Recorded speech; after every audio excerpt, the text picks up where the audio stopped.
안녕하세요, 태지쌤이에요. 오늘은 쿼키와 AI 소개라는 주제로 강의를 시작해 보도록 하겠습니다. 오늘 우리는 인공지능에 대해서 알아볼 건데요. 인공지능을 이해하기 위해서는 먼저 이 인간의 지능을 이해를 하고 인공지능에 대해서 학습을 한 다음에 인공지능을 활용한 프로젝트를 실습해 보도록 할 거예요.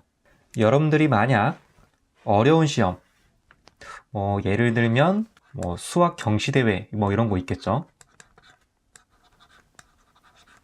이런 데 나가서 모든 문제를 다 맞췄습니다.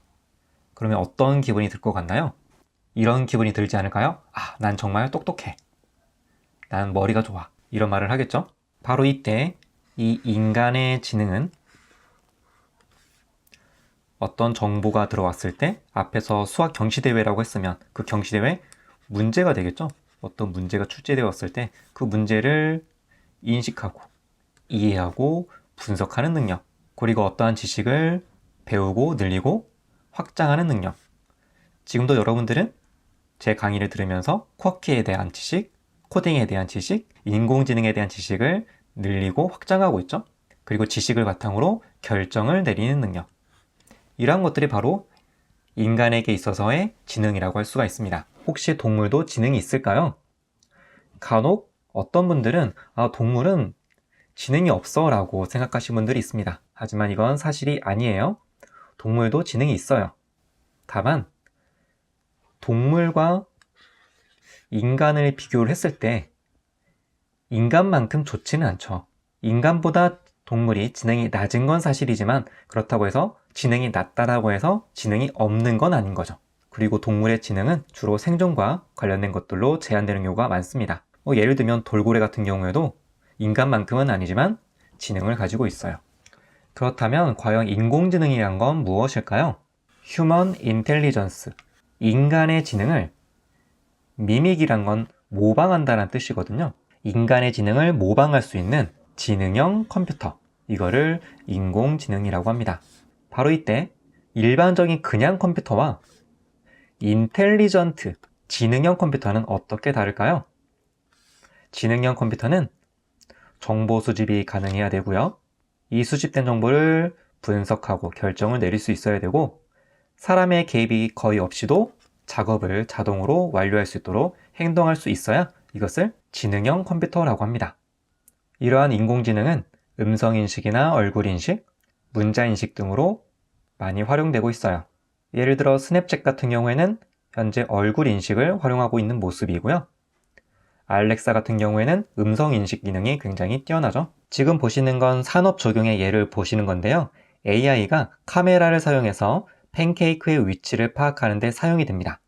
그리고 나서 로봇 팔이 팬케이크를 정리하는 거죠. 사람이 개입하지 않고도 빠르고 안정적이고 정확하게 이 프로세스를 자동화하기 위해서 AI를 사용하는 전형적인 예시입니다. 다음은 자율주행 자동차인데요. 자율주행 자동차는 보행자와 다른 차량을 감지하는 데 AI를 사용합니다. 차량의 환경을 감지한 후 안전하게 탐색할 수 있는 거죠. 가장 유명한 자동차가 바로 테슬라가 있죠. 그리고 이미지에서 텍스트를 인식하는 데도 인공지능이 활용이 됩니다. 저 같은 경우에는 블로그도 운영하고 있는데 블로그에 글을 쓸 때 제가 찍은 사진, 안내문 같은 거, 여행지 가서 안내문 같은 것들을 사진으로 찍었을 때 여기서 이 이미지에서 텍스트를 인식시킬 때 인공지능의 도움을 받기도 합니다. 자, 그러면 지금부터 본격적으로 표정 감지기 만들기 프로젝트를 시작해 보도록 할게요. 먼저 오늘 얼굴 인식 기능을 활용해 보도록 할 텐데요. 이렇게 하려면 얼굴 인식을 위한 전용 블록을 추가해야 합니다. 자, 픽토블록스에 왔고요. 바로 이 버튼이 확장 블록을 불러올 수 있는 버튼이에요. 자, 여기 보니까 첫 번째 얼굴 감지라고 되어 있죠? 얘를 선택한 다음에 자, 그러면 모델을 불러오고 있고요. 불러오는데 시간이 어느 정도 소요가 됩니다. 지금 현재 모델을 불러오는 게 성공을 했고요. 그러면 여기 왼쪽에 카테고리를 보면 원래 맨 밑에 나만의 블록, 이게 맨 마지막이었는데 얼굴 감지라는 카테고리가 하나가 더 생겼죠. 그리고 얼굴 감지와 관련된 블록들이 추가된 것을 볼 수가 있습니다. 여기서 카메라 이미지 분석이라는 블럭 같은 경우에는 카메라에서 새로운 이미지를 분석할 때마다 이 블럭을 실행을 해야 되고요. 투명도 %로 무대에서 비디오라는 블럭을 이용해서는 무대 위에 카메라 입력을 켜거나 끄거나 아니면 좌우를 반전시키거나 이렇게 제어할 수가 있습니다. 그리고 투명도도 바꿔줄 수가 있고요. 앞에서 이미지를 분석을 했다면 그 결과를 활용할 수가 있는데요. 예를 들면 얼굴 수 가져오기라는 이 블럭 같은 경우에 예를 들면 어떠한 이미지에 사람의 얼굴이 이렇게 2명의 사람이 있었어요. 그러면 얼굴 수가 2, 뭐 이런 식으로 표시가 되는 거죠. 그리고 얼굴 표정 가져오기는 표정이 뭐 화나 있는지 행복해 하는지 슬픈지 이런 것들을 가져올 수가 있는 거고요. 얼굴의 표정은 이라는 블럭은 방금 전에 살펴본 표정 가져오기 블럭과 비슷하지만 이 블럭은 조건문에 넣어서 활용할 수 있다는 점이 다르다고 보실 수가 있습니다. 자, 그리고 얼굴의 위치, X좌표, Y좌표도 불러올 수도 있고요. 아니면 얼굴의 너비나 높이도 가져올 수가 있습니다. 자, 이 말이 조금 어려울 수 있는데요. 랜드마크라는 표현이 있죠. 이 랜드마크, 그리고 여기에 숫자가 들어갈 수 있는데 이 숫자의 범위가 1에서 68까지래요. 자, 이 얼굴의 랜드마크가 무엇인지 알아보기 위해서 잠시 구글 검색을 해볼까요?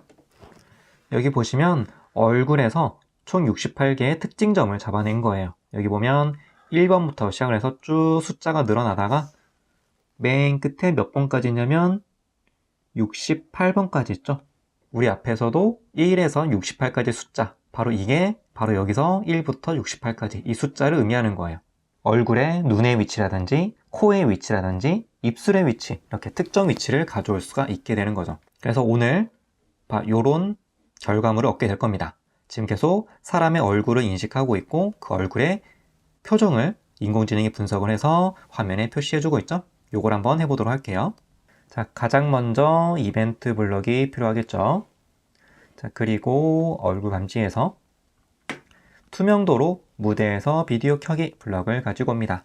그러면 노트북의 웹캠으로 촬영을 해서 그 촬영한 게 이 화면에, 실행 화면에 보여지게 되는 거예요. 자, 그리고 보이기, 경계상자라는 게 있는데요. 요건 아까 우리 PPT에서 한 아이의 얼굴에 박스가 그려졌었죠? 그 경계상자는 요걸 말하는 거예요.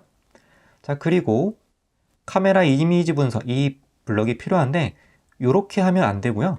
요거를 무한반복하기 블럭으로 감싸줄 거예요. 얘를 그냥 단독으로 사용하게 되면 순간적으로 딱 한 번만 실행하겠죠. 그래서 무한반복하기로 이렇게 감싸주는 거고요. 분석했으면 그걸로 끝이 아니겠죠. 분석한 결과를 화면에 출력을 해야 됩니다. 그러기 위해서는 말하기가 필요하겠죠. 말하기 블럭을 가지고 와서 뭘 말할 거냐면 카메라로 이미지를 분석했으면 그 표정을 가져올 거예요. 이때 이 숫자는 카메라에 잡힌 사람이 여러 사람이며 특정 인물의 표정만 가져올 수가 있는 거죠. 그런데 저는 저 혼자만 카메라에 노출될 거기 때문에 그냥 1이라고 해놓으면 됩니다. 자, 벌써 끝났어요. 그러면 한번 실행을 해볼까요? 자, 현재 무표정으로 나오고요. 슬픔, 행복, 억지 웃음 지었거든요. 놀람, 이렇게 다양한 표정이 나오는 것을 볼 수가 있습니다. 네. 이번에는 쿼키가 우리의 표정을 따라하도록 한번 만들어 보도록 할 거예요. 지금 여기 보시면 이 사람의 표정을 감지를 해서 그 결과가 이 쿼키의 매트리스에 지금 나타나는 것을 볼 수가 있죠. 요걸 한번 해보도록 할게요. 자, 현재 코드를 최대한 활용해 보도록 할 건데요. 여기에 조건문만 조금 추가해 보도록 할게요. 제어에서 만약 이라면 우리 앞에서는 표정 가져오기라는 블럭을 사용을 했었는데요. 지금은 조건문하고 같이 활용할 때는 바로 이 블럭을 쓴다고 했었죠. 모양이 달라요. 하나는 옆으로 둥그런 모양을 하고 있고 하나는 육각형 모양을 하고 있죠. 바로 이 블럭이 조건문과 함께 사용이 됩니다. 만약 행복한 표정이면 쿼키 블럭에서 행복 감정 표시를 하는 거고요. 자, 이제 이 블럭을, 이 조건문을 복사해서 붙여넣으면 돼요.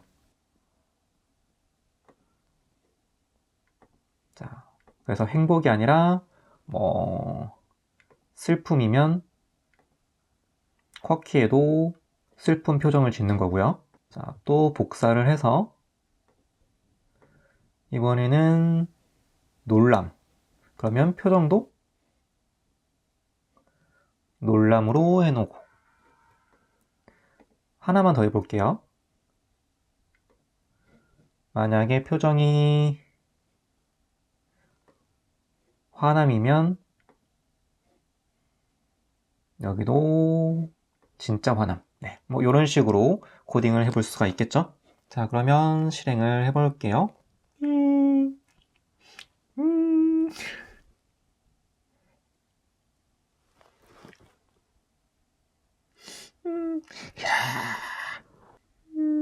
슬퍼. 이렇게 해서 오늘은 인공지능에 대해서 알아보고 이 인공지능의 기능을 이용해서 얼굴 표정을 감지해서 나타내보는 그런 프로젝트를 완성해봤습니다. 감사합니다.